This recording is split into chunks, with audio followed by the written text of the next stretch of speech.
Today we find Tom Hansen in the most populated city in the Western Hemisphere. Mexico City has a lot of people, over 20 million to be exact, and all those people need plenty of water. But all that demand is causing a lot of water woes, one of which is causing the city to go under, literally.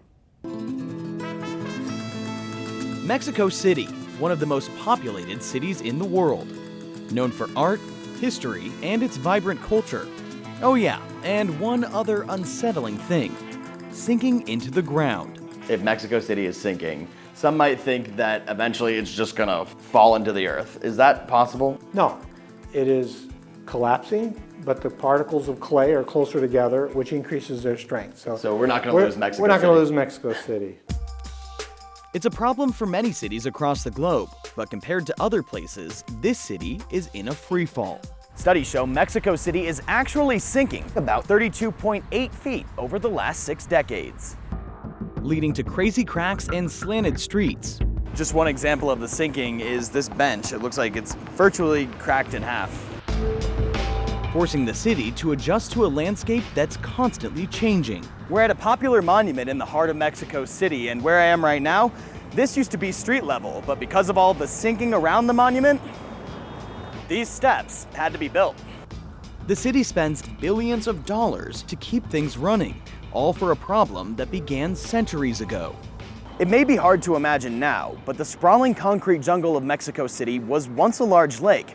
The Aztecs built a massive civilization called Tenochtitlan, which thrived until the Spanish conquest. But in 1521, the Spanish destroyed the Aztec capital and built Mexico City.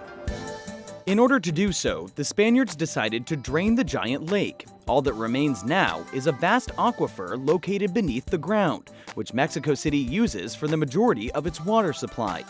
But as the population continues expanding, the demand for water has increased, and the natural reserves beneath the city are being drained faster than they're being refilled, causing the ground to collapse. 1900, the city was settling at a rate of 1 inch per year. So the ground would go down 1 inch every year.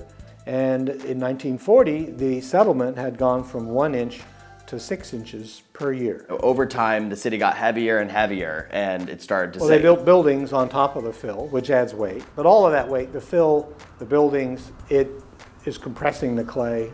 And that's causing the city to sink. Yes, the clay is compressing. And for a city spanning 25 miles east to west and almost 40 miles north to south, solving this problem isn't going to be easy. Mexico City has millions of people though, and it's such a sprawling city. Is there any way to solve this problem once and for all? No. You'll always have different ages of buildings, different weights. It's a maintenance issue. Putting a Band-Aid on the eroding streets and architecture, but not necessarily getting to the root of the issue, conserving Mexico's water supply. It will restore with time if they stop pumping, and that will freeze things where they are. Tom Hansen, Channel One News.